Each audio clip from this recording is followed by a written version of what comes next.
Question number 14152, Minister for Home. ధన్యవాదాలు అధ్యక్ష. మొదటి ప్రశ్నకు సమాధానం అధ్యక్ష. ఇప్పటివరకు మాకు రిటర్న్ ప్రెజెంటేషన్స్ ఏమీ లేక కాబట్టి లేదండి అధ్యక్ష. రెండో ప్రశ్నకు సమాధానం ఈ ప్రశ్న ఉత్పన్నం కాదు. నాగబాబు గారు.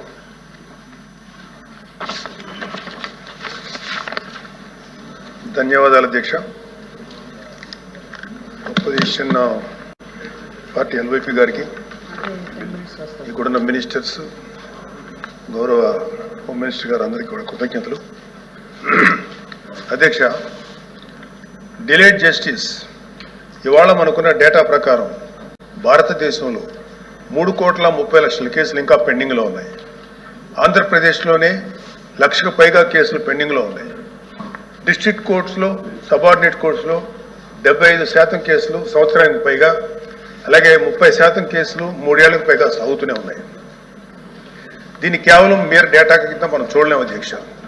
ఎందుకంటే ఏ వ్యక్తి తప్పు చేయకపోయినా అన్యాయంగా కేసులు పెట్టబడి తనకి న్యాయం చేయమని కోర్టు మెట్లు ఎక్కినప్పుడు అతనికి సరైన సమయానికి న్యాయం అందించలేకపోతే అతన్ని మనం విక్టిమైజ్ చేస్తున్నాడు. అందుకే దీని మీద మనం దృష్టి పెట్టాల్సిన అవసరం ఉంది. గుంటూరు జిల్లాలో ఎగ్జాంపుల్ అధ్యక్ష, గుంటూరు జిల్లాలో రోజు కూలీ చేసుకునే ఒక సామాన్యుడు ఒక దొంగతనం కేసులో అరెస్ట్ అయితే తనకి లాయర్ని పెట్టుకునే స్తోమత లేక ఆ కేసులో కోర్టులో 6 సంవత్సరాల పాటు జైల్లో ఉండాల్సి వచ్చింది. చివరికి అతను ఏ తప్పు చేయలేదని కోర్టు తీర్పు ఇచ్చింది. సో ఈ 6 సంవత్సరాలు మనం అతనికి ఎలా కాంపెన్సేట్ చేయగలుగుతాం అధ్యక్ష? దీనికి తోడు పొలిటికల్ వెండెట్టాతో పెట్టే కేసులు, ఇది కేవలం ఒక పార్టీకి కన్ఫైన్ చేయట్లేదు అధ్యక్ష.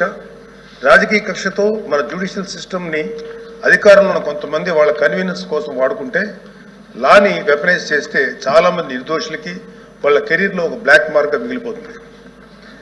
ఉద్యోగాలు, ప్రభుత్వ ఉద్యోగాలు అప్లై చేసుకోలేరు.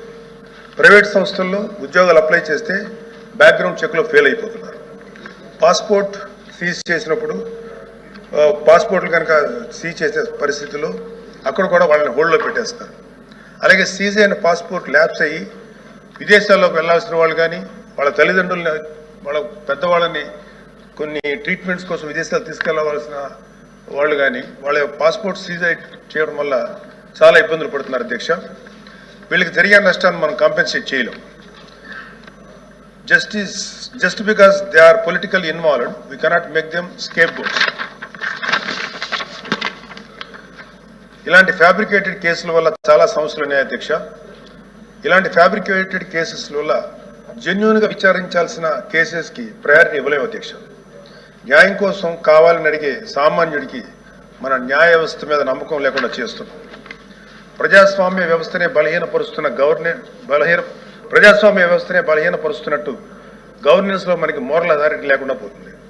సో అందుకే మనందరం పాలసీ పరంగా ఇలాంటి పొలిటికల్ ఫ్యాబ్రికేటెడ్ కేసుల్ని ఎదుర్కోవాల్సిన అవసరం ఉంది. ఇలాంటి తప్పుడు కేసులు పెరుగుతూ పోతున్నప్పుడు మనం చూస్తూ కూర్చుంటే మనం కేవలం అమాయకులు పనిష్ చేస్తున్నట్టే కాదు అధ్యక్ష, మన న్యాయ వ్యవస్థ తాలూకు శాంక్టిటీని కూడా డిస్ట్రాయ్ చేస్తున్నట్టు. So we have to take responsibility as law makers, leaders and representatives to ensure that justice not delayed, justice not denied and justice misused. అందుకే ప్రతి పొలిటికల్ సెన్సిటివ్ కేసు మీద ఎటువంటి పక్షపాతం లేకుండా ఇండిపెండెంట్ రివ్యూ జరిపి ఆ తాలూకు కేసుల మీద ఇంటెంట్ మీద త్వరగా డెసిషన్ తీసుకోవాలి అధ్యక్ష. న్యాయ వ్యవస్థ త్వరగా పనిచేయడానికి జ్యుడిషియల్ వేకెన్సీస్ని ఫిల్ చేయడంలోనూ, ఫాస్ట్ ట్రాక్ మెకానిజంని క్రియేట్ చేయడంలోనూ సమగ్ర దృష్టి పెట్టాల్సిన అవసరం ఉంది అధ్యక్ష.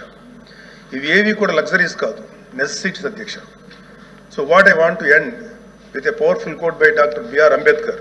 However good a constitution may be, it is sure to turn out bad because those who are called to work, it happened to be a bad lot. మన రాజ్యాంగం ఎంత గొప్పది అయినప్పటికీ దాన్ని అమలు చేసే నాయకులు సరిగ్గా లేకపోతే గొప్ప రాజ్యాంగాన్ని విలువ లేకుండా పోతుంది అధ్యక్ష. Let us not be that bad lot. Let us be the generation of lawmakers who stood up and made justice. Not just a word inscribed in our constitution, but a living reality for every citizen of Andhra Pradesh. Adhyaksha, thank you very much. Mantri garu. Sir, signatories kaadu. Evan?